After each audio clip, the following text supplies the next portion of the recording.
며칠 전에 이란의 철권 정치, 신정 정치를 37년 동안 했던 알리 하메네이가 사망했습니다. 그 소식이 전해지는 순간 이란이라는 나라, 그 위대했던 페르시아의 후손들, 그 나라에서는 전혀 다른 두 가지의 장면이 펼쳐졌습니다. 어떤 분이 이렇게 글을 쓴 것을 제가 가져왔습니다. 이란 내에서 나오는 일을 보고 이렇게 글을 쓴 겁니다. 어떤 거리에서는 환호가 터졌다. 드디어 자유를 누릴 수 있다는 소망으로 소리쳤다. 또 어떤 광장에서는 종교 지도자들을 잃어 낙심하는 사람들이 울었다. 누군가는 독재의 끝이라고 말했고 누군가는 국가의 상징을 잃었다고 말했다. 폭죽과 오열이 동시에 존재한 밤, 한 사람의 죽음이 한 나라의 균열을 그대로 드러냈다. 이란의 상황을 그 누구보다 잘 묘사한 글인 것 같습니다. 그래서 제가 오늘 뉴스를 좀 찾아보니까 세계 곳곳에서 어떤 일이 벌어졌느냐, 미국이나 각 국가에 있는 이란 사람들이 축제를 벌이는 장면이 드러났고요. 또 반대로 미국 대사관을 공격하고 규탄하는 일이 두 가지가 그대로 벌어졌습니다. 지금 이 이란의 상황은 이란에서만 벌어지는 일이 아닙니다. 우리나라도 마찬가지입니다.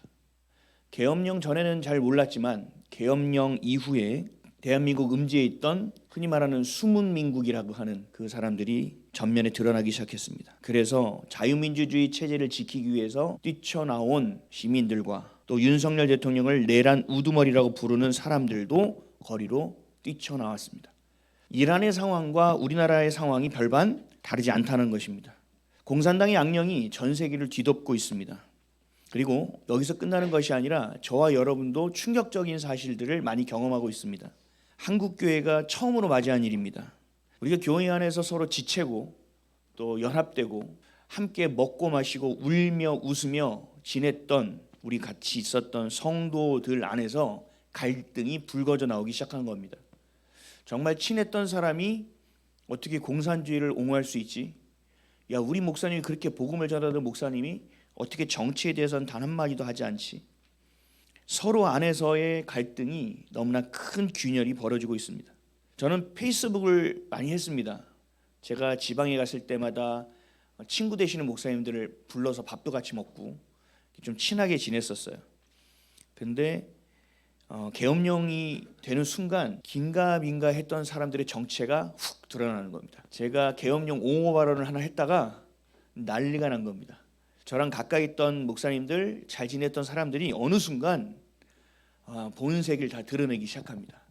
그래서 페이스북을 없애버렸습니다. 몇 명을 설득하다가 그만뒀어요.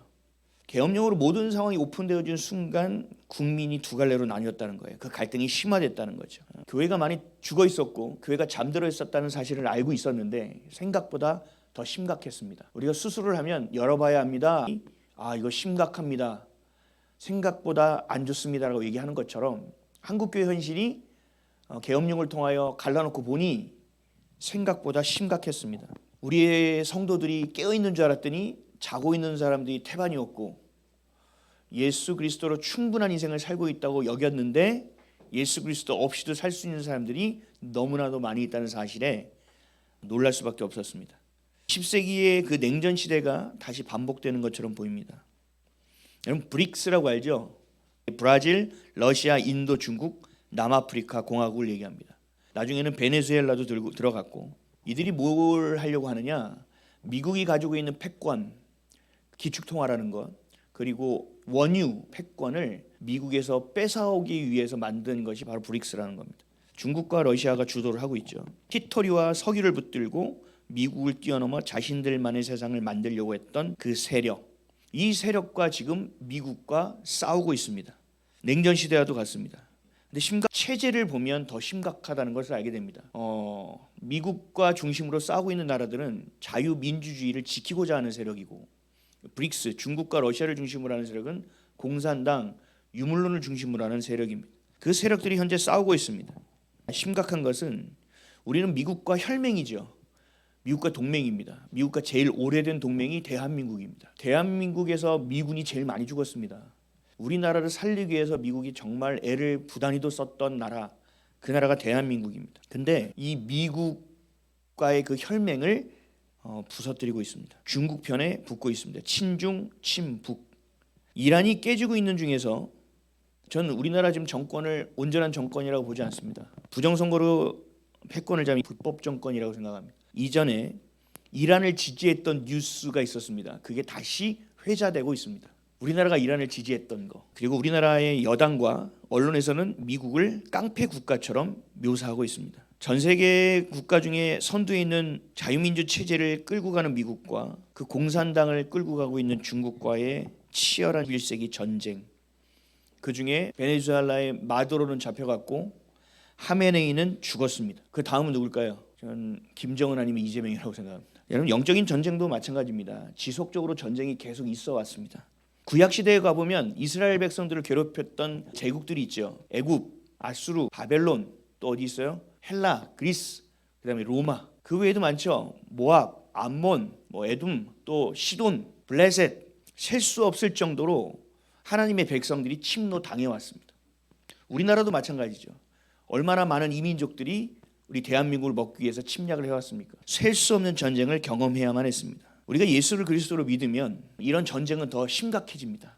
더 명확해지고 더 확연하게 보여집니다. 그리고 참전할 수밖에 없는 상황이 벌어집니다.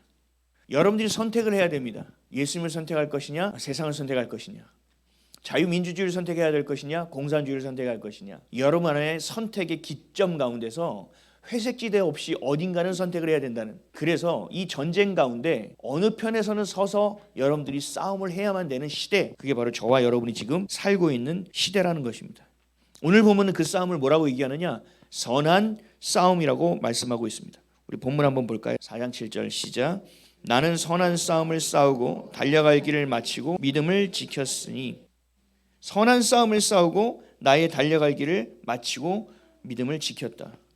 여러분, 선한 싸움이라는 건 뭘까요? 선한 싸움, 좋은 싸움이 어디 있어요? 없지요. 치열하고 참혹한 게 전쟁이죠. 싸움이죠. 여기서 말하는 싸움은 정직한 싸움을 말합니다. 공정한 싸움입니다. 지키기 위한 싸움입니다. 교회를 지켜야 될 때 싸우는 것입니다. 교회는 왜 이렇게 싸우지 못해서 안달이야? 건들지만 않으면 돼. 왜 교회가 싸우느냐? 우리에게 가장 중요한 건 뭐예요? 말씀이고 예배죠.